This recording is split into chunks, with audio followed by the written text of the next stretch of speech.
Hello everyone, welcome to I exam B. दोस्तों, आज का सेशन हम स्टार्ट करेंगे with this two lines. The two most powerful warriors are patience and time. Lines है Leo Tolstoy की war and peace book है। आपने शायद पढ़ी होगी, कई सारे बच्चों ने, तो आपने डेफिनेटली इस लाइन को पढ़ा होगा। यहाँ पे कहा गया है कि the two most powerful warriors are patience and time.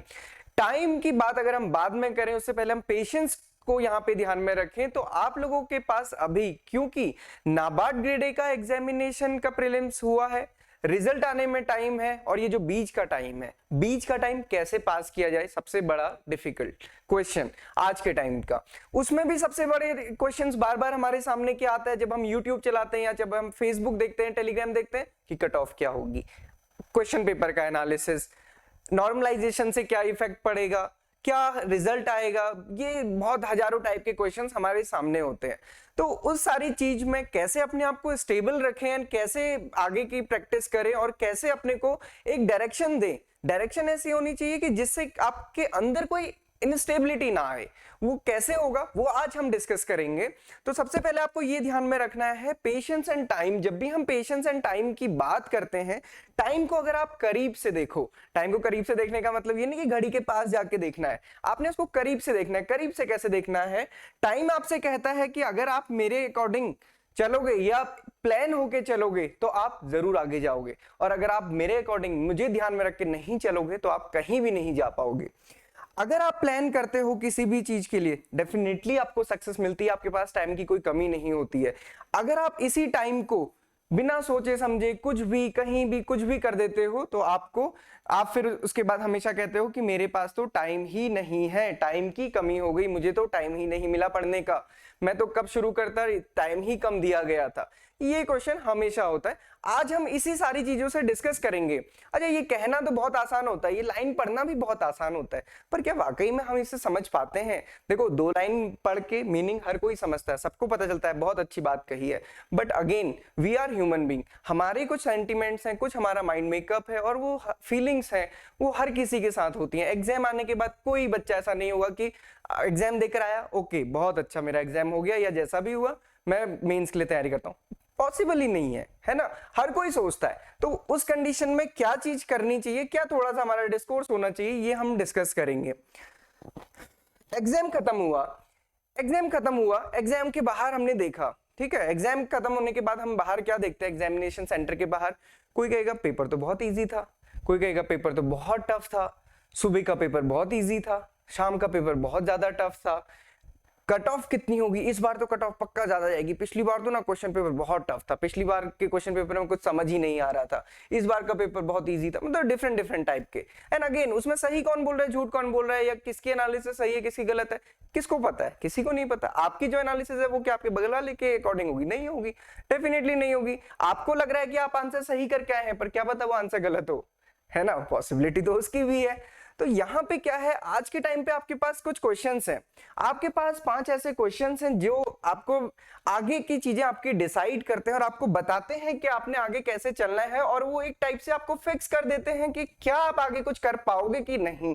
वो क्वेश्चंस क्या है, हम ये देखते हैं। सबसे पहले आता है what will be the cut off. Cut off क्या होने वाली है, कट ऑफ क्या होने वाली है? अब आप मुझे एक चीज बता दीजिए, इतने सारे एग्जाम्स आप लोगों ने दिए आज तक, इतने सारे एग्जाम्स होते रहते हैं, साथ ही साथ और सारे एग्जाम्स भी चल रहे हैं, आईबीपीएस का चल रहा है, एसबीआई का चल रहा है, आरबीआई का जल्द से रिजल्ट आया है। क्या किसी की कट ऑफ जो फाइनल कट ऑफ हुई है, क्या वो जो एक्सपेक्टेड होती है उससे मिलती है? नहीं मिलती है। ना ही आपके जो आंसर्स हैं या जो आपके क्वेश्चंस हैं, ना वो आपको एग्जैक्टली याद रहते हैं। अगर आपको कट ऑफ पता भी चल जाए, मान लीजिए कोई कह दे कि कट ऑफ इतनी है, एक्स नंबर आपकी कट ऑफ है, आप कैलकुलेट कर पाओगे? उसके लिए आपको पहले तो 40 क्वेश्चंस पूरे या 200 क्वेश्चंस पूरे याद आने चाहिए कि वहां पे थे क्या। फिर उसके बाद आपको ये कंफर्म होना चाहिए कि आपने उसमें क्या आंसर मार्क किया है, फिर क्या उसका सही आंसर है, क्या उसका गलत आंसर है। इतने के बाद आप इस कट ऑफ से मैच करा पाओगे। अभी आपने 120 क्वेश्चन किए और आपने कहीं पे सुना कि 60 या 70 या 80 कुछ भी कट ऑफ है, या 50 या 30 या 40 है, कुछ भी कट ऑफ है, आप कैसे कह सकते हो कि मेरी कट ऑफ उसके बराबर है? नहीं कह सकते। इस पूरी प्रोसेस में क्या होता है, पूरी प्रोसेस में क्या होता है? Demotivation and waste of time. इससे अच्छा है कि आप कोई कहानी की बुक पढ़ लो। क्यों इन सारी चीजों पे सोचना है? ठीक है, सोच के क्या हो जाने वाला है, सोच के क्या हो जाएगा? मान लीजिए आपने इतनी एनालिसिस कर भी ली, ठीक है, कुछ आपने ग्राफ एस्टिमेट समझ भी लिया, अब आप जिसकी कट ऑफ मान के चल रहे हैं, क्या वो चेक करने वाला है पेपर? नहीं करने वाला है ना, तो आप क्यों लगे हैं उसके पीछे? क्यों आप किसी को फॉलो करें? ठीक है, आपने सुन लिया, आपने कट ऑफ एनालिसिस सुन ली, बहुत सारी चीजें सुन ली, और इस प्रोसेस में सबसे बड़ी एक चीज होती है जो आप लोग शायद आपको अभी ध्यान नहीं आ रहा होगा, वो क्या होता है? मान लीजिए कि मैं अगर आपको अभी आंसर की बताने लगूं, यहाँ पे सारे क्वेश्चंस के आंसर बताने लगूं, तो होगा क्या कि आपके 2-3 क्वेश्चन सही होंगे, एक क्वेश्चन अचानक से ऐसा आ जाएगा जिसका आपको आंसर कुछ और लग रहा था और क्वेश्चन गलत हो गया। अब बताइए क्या आपकी कंडीशन होगी? और ये कंडीशन आज से लेके जब तक रिजल्ट आने वाला है तब तक वो कंडीशन रहेगी, तो क्या फायदा है इसी चीज करने का? तो what will be the cut off? तो आंसर इस क्वेश्चन का कोई आंसर ढूंढने की तो कोशिश ही ना करे, वो काम आईबीपीएस को करने दीजिए ना, वो कर रहा है, वो कॉपी चेक करेगा, जब रिजल्ट आ जाएगा उसके बाद कट ऑफ आ जाएगी, आप देख लीजिएगा क्या थी, उसके बाद एनालिसिस कीजिएगा। जब कट ऑफ आ जाएगी उसके बाद एनालिसिस कीजिएगा कि इस बार के पेपर में कैसे, किस लेवल का पेपर था और लास्ट ईयर किस लेवल का पेपर था, दोनों में कट ऑफ में क्या डिफरेंस आया, इस बार पैटर्न चेंज हुआ था, क्या कट ऑफ में डिफरेंस आया, उसके बाद एनालिसिस कीजिएगा, उसके बाद रिसर्चर बनिएगा। ठीक है, कट ऑफ पे, क्योंकि अगेन कट ऑफ ज्यादा या कम कुछ भी हो सकता है, और अगेन अभी आप देखोगे डिफरेंट चीज जगह डिफरेंट चीजें मिलेंगी। अब उसकी एक आउटकम होती है, जब आप कट ऑफ एनालिसिस देखोगे फिर आपको लगेगा यार मेरा पेपर तो बहुत टफ आया था, आपको लगेगा कि अगर आपने सेकंड शिफ्ट में दिया आपको लगा यार फर्स्ट शिफ्ट के क्वेश्चन तो मुझे आ रहे हैं, मुझे तो अपने शिफ्ट के क्वेश्चन नहीं आ रहे, आपने फर्स्ट शिफ्ट में दिया रिवर्स में केस हो जाएगा। फायदा क्या है इसमें भी? इसमें भी क्या फायदा, ये सोच के भी क्या फायदा है? पेपर टफ था तो हो गया, पेपर इजी था तब भी हो गया, आपने कुछ भी किया, जो भी किया आपको भी पूरे कंप्लीटली पता नहीं है, वो रिजल्ट पे छोड़िए। ये क्वेश्चन स्वाभाविक है, आएंगे, हर किसी के माइंड में आते हैं, बट आप ये सोचिए होता क्या, देखिए आप सभी ने एक बुक पढ़ी होगी द सीक्रेट, या मे बी कई ने नहीं पढ़ी होगी, बट बहुत सारे आपने बहुत सारे जो हम कहते हैं कि इंटेलेक्चुअल्स या फिर बहुत सारे जो हमें सारी चीजें बताते हैं, वो क्या बताते हैं? Life is all about mindset. ठीक है, हर कोई कहता है कि जैसा आप सोचेंगे वैसे ही रिफ्लेक्शंस आपको दिखेंगे, आप वैसी जैसी फ्रीक्वेंसी सेट करेंगे सिमिलर रिदम आपके सामने बजेगा। अगर आप ये सोचते हो कि मेरा पेपर टफ था, मान लीजिए आपने यहाँ पे एक नेगेटिव चीज सोची, यार मेरा पेपर तो टफ था, नहीं हो पाएगा, पता नहीं क्या होगा, वो तो दूसरा वाला तो कह रहा था कि बहुत इजी था, मेरा पेपर तो बहुत टफ था। आप नेगेटिव जब सोचने लगेंगे ना, एक थॉट दूसरा थॉट, मतलब हंड्रेड्स थॉट्स आपको आ जाएंगे और वो आप मल्टीप्लाई करते ही जाएंगे, उसका कोई एंड नहीं होगा। इसकी जगह आप ये सोचिए कि मेरा पेपर बहुत अच्छा हुआ, ठीक है, ये पॉजिटिव एक थॉट आपने क्रिएट किया, आपने कहा नहीं मैं नहीं सोचूंगा नेगेटिव, मेरा पेपर तो बहुत अच्छा हुआ। सेकंड थोड़ी देर बाद अगर आप ज्यादा सोचोगे उसमें, देन आपका जगह तो यार क्या फिर मेरा हो पाएगा, सबसे पहले ये क्वेश्चन आएगा। तो अगेन हम ना वहीं कहीं ना कहीं यहीं पे फंस जाते हैं। अगर हम इस डायरेक्शन में होते हैं तो ये कहानी शुरू कहां से हुई थी? ये कहानी शुरू हुई थी ये पता करने के लिए कि कट ऑफ कितनी होने वाली है। तो उस कहानी को अगर आप ना शुरू करें तो आप यहाँ पे नहीं पहुंचेंगे। अगर इसकी वजह क्या हो, कोई पेपर देकर आया, मान लीजिए किसी का दूसरा एग्जाम की प्रिपरेशन है, वो दूसरे एग्जाम की प्रिपरेशन कर रहा है, उसके माइंड में तो ये सारी चीजें आई ही नहीं है ना, तो मतलब वो एक कंडीशनल था कि उस कंडीशन की वजह से उसके पास ये कंडीशन जनरेट नहीं हुई, तो अल्टीमेटली फायदा तो है ही, उसकी कोई मेंटल इनस्टेबिलिटी या फिर कह सकते हैं कि वो बहुत ज्यादा डायलेमा में नहीं है, या वो हर किसी को फोन करके यही नहीं पूछ रहा कि कट ऑफ कितनी है ना। तो ये सारी चीजें हैं। देन जब बहुत ज्यादा नेगेटिव हो गए, जब कट ऑफ भी पता चल गई, जब ये भी पता चल गया कि मेरा पेपर टफ था, फिर हमने एक एनालिसिस बना ली, या एक हम कहते हैं कि हमने नल हाइपोथेसिस बना ली, जो हम स्टैटिक्स वर्ड में कहते हैं जब भी हम थीसिस लिखते हैं, तो हम फिर ये नल हाइपोथेसिस बना लेते हैं, यार मेरा होना तो बहुत मुश्किल है ना, नल हाइपोथेसिस बना दी। अगेन अब ये नल हाइपोथेसिस एक्चुअल हाइपोथेसिस जो है, आपकी जो एक्चुअल रिजल्ट है, वो कैसे पता चलेगा? जब आपका रिजल्ट आएगा। क्या उससे पहले कोई तरीका है जिससे ये नल हाइपोथेसिस को आप एक्सेप्ट या फिर कैंसिल कर सकते हैं? नहीं है ना। तो अगेन यहां पे हमको क्या पता चला कि अगर आपने जो भी हाइपोथेसिस बनाई, चाहे आपने क्लियर वाली बनाई चाहे आपने फेल वाली बनाई, वो कैसे कंफर्म होगी? तब होगी जब आपका रिजल्ट आएगा। उससे पहले कोई तरीका है? नहीं तरीका। फिर क्यों हम इस पर डूब रहे हैं? ठीक है, तो ये भी हमें नहीं पता है।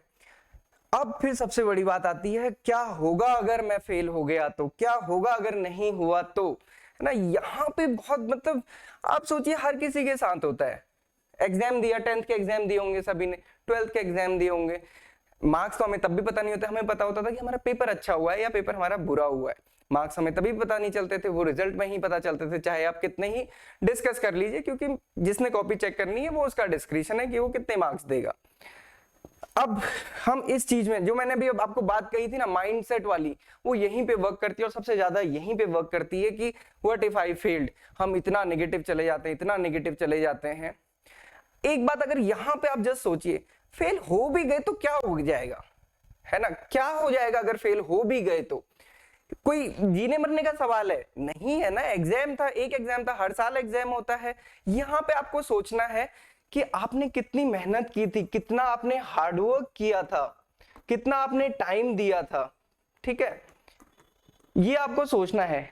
अगेन अब आप मुझे बताइए, क्या आप अभी सोचोगे यहां पे कि आपने कितना हार्डवर्क किया था, कितना टाइम किया था? नहीं, अभी भी नहीं टाइम है। आप अभी भी कैसे कह रहे हो? ये तो आप सोच रहे हो। ये आपका कंफर्म कब होगा? जब आपका रिजल्ट आएगा। उससे पहले कुछ भी मन में ना सोचे, कोई कयास ना लगाए। अरुणिमा मैम ने कहानी सुनाई थी, कहानी नहीं उनकी, वो रियल लाइफ स्टोरी थी। मैम ने बहुत अच्छे से बताया कि देखिए हम लोग कितना मान के चलते हैं कि रिजल्ट ऐसा होगा हमारे अकॉर्डिंग, मतलब जो भी सोचा है आपने हमारे अकॉर्डिंग होगा। अगर उसके बाद आपके पास सेकंड प्लान नहीं है, फिर क्या होगा, है ना। तो ये आपको यहाँ पे सोच के चलना है। Then what if I cleared, है ना। अब ठीक है, वो तो आपने नेगेटिव बात बहुत कर ली। अब क्या किया, मैंने क्लियर कर लिया तो ठीक है, आप कर अगेन यहाँ पे अभी आप किस में है कि आपका रिजल्ट नहीं आया है, क्लियर कर लिया तो क्या होगा, मैं तब मैं क्या करूंगा। इसको आप बहुत कम सोच रहे हैं।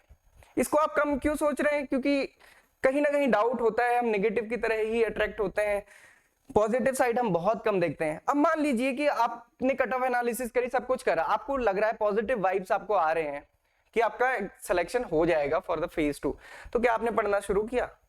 करा क्या अभी तक पढ़ना शुरू? नहीं किया ना, तो फिर फायदा क्या है उस एनालिसिस करने का। तो यहाँ पे अगर आप ये सोचते हो कि what if I cleared, what if I clear, तो क्या मैं पार्टी दूंगा? नहीं दूंगा ना, मैं पढ़ाई करूंगा, आगे फेज 2 भी है, उसके बाद इंटरव्यू भी, उसके बाद फाइनल मेरिट बनने वाली है, तब जाके कहीं सिलेक्शन होने वाला है। ये तो पहला स्टेप है। यहां पे मैं इतना सोच ही क्यों रहा हूं? तो यहां पे क्या होना चाहिए, व्हाट इफ आई क्लियर। ठीक है, बहुत अच्छी बात है, मैंने जो मेहनत की थी सही डायरेक्शन में थी, मेरा रिजल्ट अच्छा आया, अब मैं आगे और अच्छी तैयारी करूंगा। यहां तक हम सोचते हैं, इसके आगे तैयारी करूंगा, कितना सोच पाते हैं बिफोर रिजल्ट, ये आप खुद सोचिए, खुद समझिए। देन ठीक है, ये सारी चीज में वो दिन आ गया कि जब आपका रिजल्ट आउट हो गया। ठीक है, अभी तक हमने प्रेडिक्शंस और जितने भी प्रोकास्टिनेशंस वगैरह थे सब कुछ करे, और एक वो दिन आ गया कि जब आपका रिजल्ट आ गया, हो ही जाएगा ना, 4-5 दिन में रिजल्ट आ जाएगा मैक्सिमम, एग्जाम के बाद 7-8 दिन में रिजल्ट आ ही जाता है, आना ही है रिजल्ट। क्या होगा, wow I cleared, now this time it is confirm कि that my result, my exam, I have cleared it, ये अब कंफर्म है। अब आप बहुत खुश हैं, ठीक है। एक ये एक दूसरा क्या हो सकता है, ओ शिट दिस टाइम नहीं मुझसे हो पाया, एक्स्ट्रा एफर्ट रिक्वायर होंगे। अब आप ये बताइए कि जितना आपने पहले सोचा था, इन दोनों कंडीशन में कैसे अप्लाई होंगे वो। ठीक है, आपके मन में एक क्वेश्चन तब भी आया था जब आप वेट कर रहे थे रिजल्ट का, कि क्या होगा अगर मैंने क्लियर कर दिया तो। ठीक है, अब आपने क्लियर कर दिया है, ठीक है, अब आप क्या सोचेंगे, और तब आपने क्या सोचा था, क्या उसमें कोई फ्रीक्वेंसी में रिजेम्बलेंस होगा? नहीं होगा। आपने नेगेटिव तो बहुत सोचा था, बट जब रिजल्ट आएगा कंफर्मेशन का कि आपका नहीं हुआ, तब आपकी क्या स्ट्रेटजी होने वाली है? क्या जो आपने तब सोचा था और अभी सोचा था सिमिलर होगा? नहीं होगा। क्यों नहीं होगा वो मैं आपको आगे बताता हूं।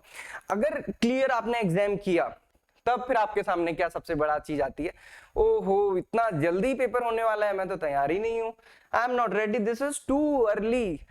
पूरे साल भर जनवरी फरवरी मार्च अप्रैल में हर कोई कहता है नवाड का नोटिफिकेशन कब आएगा, कब आएगा, अभी आएगा 2 महीने बाद, 10 महीने बाद, पता नहीं कब। ठीक है, हर कोई यही पूछ रहा था। जब जिस दिन नोटिफिकेशन आया उस दिन हर कोई कहता है कि ये तो बहुत जल्दी आ गया सर, ये तो इतनी जल्दी आ गया, केवल 2 महीने का टाइम है, कैसे हो पाएगा, बहुत मुश्किल लग रहा है ना। तो ये वाली कंडीशन सोचते रहते हैं। और होता क्या है, जब हम पहले सोच रहे थे कि कब आएगा कब आएगा, उसकी जगह अगर हम प्रिपरेशन करने लग जाएं तो हमें कब आएगा वाला कभी नहीं होता, और फिर उसके बाद ये आई एम नॉट रेडी वाला सवाल कभी खड़ा नहीं उठता है। क्योंकि कभी भी पेपर आए, कभी भी आए, आपको हमेशा लगेगा कि मेरी प्रिपरेशन कम ही है। तो अगेन उसके लिए कॉन्फिडेंस के लिए क्या है, अगर आप पढ़ते रहते हैं तो आपको कम से कम ये रहता है कि मैंने हाँ अपना टाइम वेस्ट तो नहीं किया, है ना। अगर आपने टाइम वेस्ट किया होगा तो आपको लगेगा कि अभी तक मैंने पूरा टाइम वेस्ट कर दिया, अब तो टाइम बहुत कम है, इतने टाइम में रिवाइज या फिर पढ़ाई कैसे होगी। फिर दूसरा क्वेश्चन आता है, यार प्रीलिम्स तो चलो क्लियर हुआ, अब मैं क्या पढूं? अभी तक तो इतना सारा कुछ पढ़ा, 8 सब्जेक्ट थे, अब तो केवल ARD ESI इंग्लिश पूछा जाने वाला है, ये खाली मेरा सब्जेक्ट और इंग्लिश पूछा जाना है, इसके लिए मैं पढ़ूं क्या, है ना? फिर वो वहां पे कोई हम बिल्कुल जीरो हो जाते हैं। देन उसके बाद अगर आपका ARD ESI भी है तो आपको लगेगा यार मुझे तो कुछ याद ही नहीं है। याद क्यों नहीं? ये वाला थॉट माइंड में कैसा आया, यार फेज 1 का पेपर जो GA ESI एंड ARD का था वो लास्ट ईयर के कंपैरिजन में तो बहुत ज्यादा टफ था। कैसे होगा? GA तो इतनी ज्यादा टफ पूछी थी, तो समझ ही नहीं आ रही थी, दो दो ऑप्शन में कंफ्यूजन हो रहा था। तो अगेन वो वाली बात यहीं पे आती है कि यार मेरे को तो फिर कुछ याद ही नहीं है, मैं तो कर ही नहीं पा रहा हूँ, है ना? 1-2 मॉक टेस्ट दिए फिर और नेगेटिव हो गए। Then GA ESI was tough in phase 1, ये जो है आउटकम उस वाले थॉट की। Then who will give me the study plan? हम दौड़ लगाना शुरू करेंगे, हम दौड़ लगाना शुरू करेंगे कि कोई मुझे स्टडी प्लान दे। क्यों दे भाई आपको कोई स्टडी प्लान? आप क्या सोचते हो, आप कैसे पढ़ते हो, ये आपको पता है कि मुझे पता है? आप ही को पता है ना। हम गाइड कर सकते हैं, कोई दूसरा आपको गाइड कर सकता है। वो स्टडी प्लान कैसे दे सकता है आपके अकॉर्डिंग? वो अपने अकॉर्डिंग स्टडी प्लान बनाएगा, वो एक नॉर्मल स्टडी प्लान बनाएगा कि इतना इतना हो सकता है। अगर मैं अभी एक स्टडी प्लान बनाऊं, मैं आपसे कहूं आपको इंग्लिश 6 घंटा पढ़ना है, आपको ARD भी 6 घंटा पढ़ना है, आपको ESI भी 6 घंटा पढ़ना है, 18 घंटे हो गए और 6 घंटे आप सो जाइए। है ये स्टडी प्लान? ये एक स्टडी प्लान है, कर लीजिए फॉलो, हो जाएगा? नहीं होगा। अगेन आपको अपना पता है ना, आपको पता है कि ESI मुझे आती है, मैं क्यों उसमें 6 घंटे दूंगा, मैं उसमें 2 घंटे भी ना दूं। आपको पता है इंग्लिश आपकी बहुत अच्छी है, आपकी राइटिंग स्किल्स बहुत अच्छी है, आप अकॉर्डिंगली टाइम देंगे। तो अपने हिसाब से देखिए, क्यों इधर उधर दौड़ना है। इस पूरी प्रोसेस में होता क्या है, आप सोचेंगे नहीं यार वहां पे कुछ स्टडी प्लान है, जो वो फॉलो करेगा उसका हो जाएगा, मेरा नहीं होगा, है ना? अगेन जो वो बीच वाले डायलेमा वाले क्वेश्चंस थे वो फिर से माइंड में आने लग जाते हैं। क्यों डिपेंडेंसी किसी में? आप कुछ काम करते हो घर में, नॉर्मल जो रूटीन वर्क होते हैं उसमें किसी की हेल्प चाहिए होती है क्या? कोई प्लान चाहिए होता है? नहीं चाहिए होता ना, वो काम तब भी होते हैं। तो सिमिलरली आप अपने अकॉर्डिंग फिक्स कीजिए। प्रीलिम्स आपने अपने तरीके से निकाला है, दूसरे का दूसरी स्ट्रेटेजी रही होगी, उसकी अपने अकॉर्डिंग स्ट्रेटेजी रही होगी। तो आपने देन स्टडी प्लान ढूंढने के लिए पेपर का पैटर्न क्या होगा, हम निकलेंगे सर्च में, कहाँ निकलेंगे? टेलीग्राम में जाएंगे, फेसबुक में जाएंगे, यूट्यूब में जाएंगे, हर कोई करता है। आप ये अभी भी देखिएगा, अभी भी आप यूट्यूब में हो, थोड़ी देर बाद आप कुछ और देख रहे होगे, फिर कुछ देख रहे होगे, थोड़ी देर बाद एनालाइज करना। आपने बैठे बैठे आराम से आवारागर्दी कर ली, पूरी आवारागर्दी हो गई, रिजल्ट कुछ भी नहीं निकला। Telegram, Facebook, YouTube, these are enablers, ये आपको हेल्प कर सकते हैं, बट स्टार्ट आप ही को करना पड़ेगा। ये कभी स्टार्ट नहीं करवा सकते, कभी नहीं स्टार्ट कर सकते हैं। आपको पता है, आप कोई भी अभी इतना छोटा नहीं है कि कोई स्कूल जाने वाला बच्चा है कि उसे हम बताएं। आप सभी को पता है कोचिंग इंस्टीट्यूट या कोई सा भी इंस्टीट्यूट केवल आपकी हेल्प कर सकता है, आपको सपोर्ट कर सकता है। हार्डवर्क आप ही को करना है, मेहनत आप ही को करनी है, स्टार्ट भी आपको करना है, कोई दूसरा नहीं करेगा। तो क्यों इतना हम लोग इधर से उधर घूमते रहते हैं? नाबार्ड का प्रीलिम्स क्लियर हो गया, फेज 1 क्लियर हो गया, फेज 2 आपको पता है इंग्लिश है, ARD है, ESI है। आप एक चीज को पकड़ो, पढ़ाई शुरू करो, दैट्स ऑल।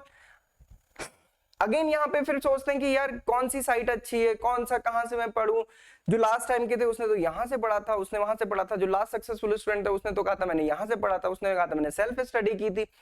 अगेन वो आप डिसाइड करोगे, वो आप ही डिसाइड कर सकते हो, कोई और डिसाइड नहीं कर सकता। मैं नहीं बता सकता हूँ उस चीज को, या कोई और भी नहीं बता सकता है।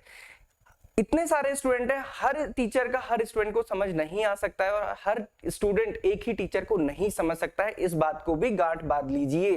तो अगर आपको ये लगता है कि ये टीचर हैं, सब जो भी इनसे पढ़ेगा उसका सबका सिलेक्शन हो जाएगा, दैट इज नॉट पॉसिबल। क्योंकि टीचर इक्वल सबको पढ़ा रहा है, उसमें से कुछ का सिलेक्शन हो रहा है, कुछ का नहीं हो रहा है। बात कहाँ पे आ गई है? अपने हार्डवर्क पे, है ना? कंटेंट हर जगह एक ही है। एग्रीकल्चर है, एग्रीकल्चर हर जगह ही तो एक है, कहाँ चेंज हो जाएगा? क्या नहीं होगा ना चेंज। क्रॉपिंग सिस्टम है तो क्रॉपिंग सिस्टम की जो डेफिनेशन है वो वही रहने वाली है। टाइप्स ऑफ फार्मिंग है, ड्राई लैंड फार्मिंग है, ड्राई फार्मिंग है, रेनफेड फार्मिंग है, क्लासिफिकेशन है, क्लियर कट क्लासिफिकेशन है। कोई टीचर अपने हिसाब से चेंज कर देगा? नहीं करेगा, वो अपने अकॉर्डिंग पढ़ाएगा। उसकी स्टाइल हो सकती है, उसके टैक्टिक्स हो सकते हैं, बट अगेन वो सिलेक्शन आपको करना, और इस सिलेक्शन में बहुत ज्यादा टाइम नहीं जाना चाहिए। क्योंकि आप सिलेक्शन करने में ही टाइम लगा देंगे तो आपका एग्जाम कॉम्प्रोमाइज हो जाएगा। आपने कुछ ना कुछ नाबार्ड के फेज 1 से भी सीखा होगा। लास्ट टाइम पे हम सभी देखते हैं कि हर कोई बहुत सारे सोर्सेस इकट्ठा करता है, पर आप देखिए, आपने एक चीज जरूर उसमें ध्यान दिया होगा, अगर आप एक ही कोर्स को या फिर एक ही सोर्स को फॉलो कर रहे हैं तो डेफिनेटली क्वेश्चंस आए हैं। कोई कहीं ऐसा नहीं हो सकता कि इस सोर्स से आए इससे नहीं आए, ऐसा कभी नहीं होता। जब कंटेंट सबका सेम है तो सबके से क्वेश्चन आएगा, क्वेश्चन कंटेंट से ही आएगा, तो क्वेश्चन कहीं बाहर से तो आ नहीं सकता। तो ये क्लेम करना कि सब मेरे से ही आया है या सब इसी से आया है, that is again it is not at all possible. जीए की बात आप कर सकते हैं कि देखिए उस दिन की न्यूज़पेपर की रिपोर्ट थी, वहां मैंने पढ़ी थी, इस टीचर ने मुझे इतने अच्छे से पढ़ाया था कि मुझे वो वहां पे उसके एग्जाम के टाइम पे भी मेरे कानों पे वो आवाज बज रही थी। ये चीजें हो सकती हैं, बट अगेन वो आपको जल्दी से जल्दी डिसाइड करना होता है, आपका टाइम बचता है। एक कंडीशन हमने डिस्कस कर ली, दूसरी कंडीशन है कि बेटर नेक्स्ट टाइम। आपको मानना ही पड़ेगा ये बात को, क्योंकि अगेन 90,000 अप्रॉक्स बच्चों ने एग्जाम दिया है, सिलेक्शन कुछ ही बच्चों का होगा, बाकी बच्चों का नहीं होगा। कुछ भी रीजन हो सकते हैं, हमेशा यही रीजन नहीं होता कि मैंने नहीं पढ़ा था, वो भी होगा कई सारे बच्चों को। वो हर किसी को अपने मन में जस्टिफाइड होता है कि यार मैंने नहीं पूरी तैयारी करी थी, हमको मन ही मन में क्लियर होता है, भले ही हम बाहर किसी को कुछ भी बोलेंगे पर हमें मन में क्लियर होगा। उस कंडीशन में आपने फिर उस कंडीशन में सबसे पहले क्या होता है, जैसे ही रिजल्ट है, यार मेरे साथ तो हमेशा होता है, मेरे साथ ही पता नहीं क्यों होता है, कोई भी एग्जाम नहीं निकलता, हर किसी का एग्जाम निकल जाता है, ये थॉट नॉर्मल हर किसी के माइंड में आता है। देन फिर हम एक और सबसे जो इजी होता है, फिर हम सोच लेते हैं यार ये ना रेगुलेटरी बॉडी वाले एग्जाम ना मेरे बस के है नहीं, मैं नहीं कर पाऊंगा, छोड़ो इसको, अपने आप रहता है। या फिर एक और डाउट आता है, यार मैं कोई एग्जाम निकाल भी पाऊंगा क्या, मेरे से तो ये नहीं निकला, उसने कहा था तो बहुत इजी है, उसका निकल भी गया, मेरा निकला ही नहीं, मैं निकाल पाऊंगा कोई। मतलब आप देखिए ना, नेगेटिव तो जब हम होते हैं तो फिर सबसे बड़ी बात की मेरी परिवार क्या कहेगा, परिवार क्या कहेगा। मामा जी पूछेंगे कि बेटा एग्जाम देने गए थे क्या होगा, ताऊ जी पूछेंगे कि बेटा एग्जाम देने गए थे क्या हुआ, इस बार पिछली बार भी गए थे, इस बार भी गए थे, हर बार वही बात। मेरे दोस्त क्या कहेंगे, दोस्त क्या कहेंगे, उस दिन तो मैंने बोल दिया उनको पेपर इजी था, वो पूछेंगे कि एग्जाम सिलेक्शन क्यों नहीं हुआ, या दूसरे का हो गया मेरा क्यों नहीं हुआ। अगेन ये सारे माइंड से हमारी बातें भर जाएंगी। मेरे दोस्त ने क्लियर कर लिया, मैंने क्लियर नहीं किया, क्या मैं तैयारी करना छोड़ दूं।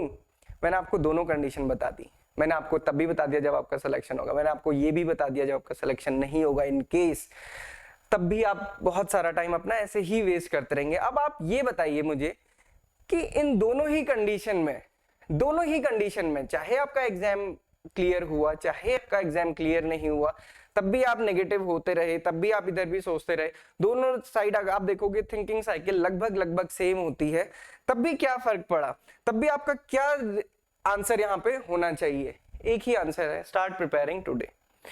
कुछ भी आप करो, स्टार्ट प्रिपेयरिंग टुडे। आपको लगता है कि आज मन नहीं कर रहा तो मत पढ़ो, कुछ और कर लो, है ना, बहुत सारी चीजें करने के लिए, कोई स्टोरी की बुक है वो पढ़ लो, कल से पढ़ो, पढ़ना तो है ही। कब तक धोखा देते रहोगे, कब तक, मतलब हम अपने मन में, देखो किसी को भी हम धोखा दे सकते हैं बट हम खुद को धोखा कभी नहीं दे सकते हैं। कई बार ऐसा होता है ना, हम गलत बोल देते हैं भाई, पर हमें अंदर से आवाज आती है कि नहीं हमने गलत बोला है, भले ही हम बाहर जस्टिफाई करते रहे, हम खुद को थोड़ी झूठ बोल सकते हैं, और यहाँ पे तो कोई पूछ भी नहीं रहा है। तो स्टार्ट प्रिपेयरिंग टुडे। क्यों आज ही क्यों करना है, हम कल से क्यों नहीं कर सकते, परसों से क्यों नहीं कर सकते, क्योंकि टाइम प्रेशियस है। आप नहीं करोगे तो कोई और तो तैयारी कर ही रहा है ना। इस बार अगर नहीं हुआ तो अगली बार होगा, इस बार भी नहीं सीखे तो नेक्स्ट बार भी नहीं होगा। आपने देखा है लाइफ में बहुत सारी सक्सेस स्टोरीज देखी होंगी, आपने बहुत सारी सक्सेस स्टोरी देखी ही नहीं, कुछ सक्सेस ही नहीं हो पाए। तो अगेन वो सारी चीजें इस पे नहीं डिपेंड करती हैं कि आपने कितना पढ़ा था, आप कितने प्रॉपरली पढ़ रहे थे। कंटेंट हमेशा इतना सा ही होता है, उसको रिवाइज करने की जरूरत होती है, सभी आपने हजारों टाइम वो देखा होगा। अब ये देखिए, ये थॉट्स आपको काफी चीज समझ आएंगी। ये हमारे साथ हर किसी के साथ होता है, मेरे साथ भी होता है, हर किसी के साथ होता है, चाहे कुछ भी हो। हम ये कहते हैं I don't have time is to say I don't want to. ये आपको समझना पड़ेगा, और जितना जल्दी इसको मान ले, जितना जल्दी इसको यथार्थ समझ ले, उतना जल्दी आप कुछ कर पाएंगे। आई डोंट हैव टाइम का मतलब होता है कि मैं करना ही नहीं चाहता हूं। जिस चीज को मैं करना चाहता हूं उसके लिए मैं टाइम टैब निकाल लूंगा, भले ही कितनी नींद आ रही है, गर्लफ्रेंड का मैसेज आ गया तो मैं रिप्लाई करूंगा ही, पूरी रात बात कर लूंगा। कहां से टाइम आया, पढ़ने के लिए बुक खोली थी, सो गए, ध्यान ही नहीं दिया। तो अगेन फिक्स कर लीजिए कि आई डोंट हैव टाइम आप कहाँ पे बोल रहे हैं और आपका सही रीजन क्या है। नंबर ऑफ टाइम यही होता है, हर किसी के साथ होता है, हमारे साथ भी होता है, हर कोई यही करता है। सो स्टूडेंट वेट ना करें, फेज 2 की प्रिपरेशन अभी से शुरू करें। मैंने आपको पहले भी बताया सोर्स आपका कोई भी हो सकता है, सोर्स आप खुद सेलेक्ट करिए। दूसरे ने क्या कहा उससे मत जाइए। पिछला एक स्टूडेंट की सक्सेस स्टोरी देखी, वो उसकी सक्सेस स्टोरी थी, वो उसने अपने तरीके से पढ़ा था, आपको अपने तरीके से पढ़ना है। आप कहीं से भी कोई भी सोर्स यूज कर सकते हैं, बट आपको रेगुलर स्टडी करनी है। अगर आप IXMB के साथ तैयारी करना चाहते हैं, हमारा सोर्स यूटिलाइज करना चाहते हैं, तो डेफिनेटली कीजिए। Phase 2 online course we are providing. हम लोग क्या यहाँ पे प्रोवाइड कर रहे हैं, 5 mock test for ESI, 5 mock test for ARD, 5 mock test for English writing.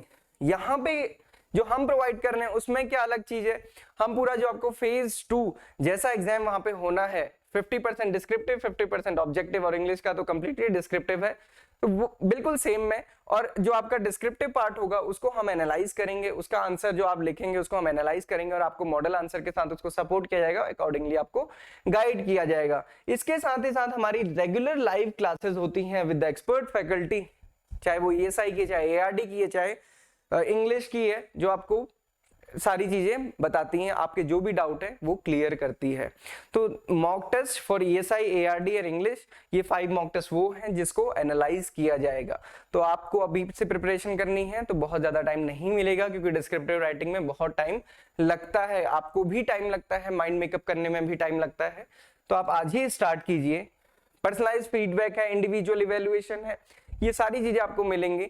उसके अलावा video lesson, study note, practice test, live session, interview guidance, ये सारा कुछ आपको मिलेगा। सो अगर आप तैयारी करना चाहते हैं तो आप आज से ही कीजिए। अगेन मैं आपको कह रहा हूँ, सोर्स कुछ भी हो सकता है, सोर्स के लिए बहुत ज्यादा मत भागिए, ये आपको सोचना है, ये आपको समझना है।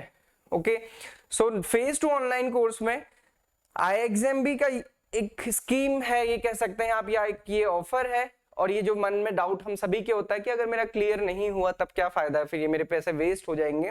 सो we will give you the 100% refund और not clearing the phase 1। Okay, तो अगर आप अभी कोर्स लेते हैं, आप फेज 2 की प्रिपरेशन अभी से स्टार्ट करते हैं, इन केस आपका नहीं हुआ है, आपको लगता है कि नहीं मैं छोड़ देता हूँ इस प्रिपरेशन को, so you can get your 100% refund.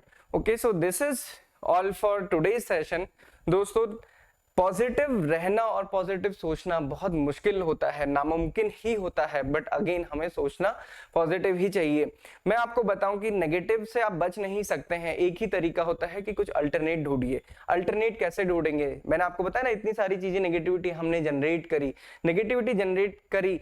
एक स्टूडेंट वो भी था जिसका कोई दूसरा एग्जाम था, वो दूसरे एग्जाम्स की प्रिपरेशन करने लग गया, उसके पास ये थॉट के लिए टाइम ही नहीं था।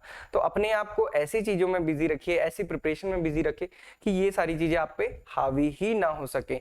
कि कोई भी बात है, कुछ भी है, आप कमेंट बॉक्स पे जरूर करें, मैं आपको जरूर रिप्लाई करूंगा। So thank you everyone, thank you for watching, thank you for listening and have a good day ahead.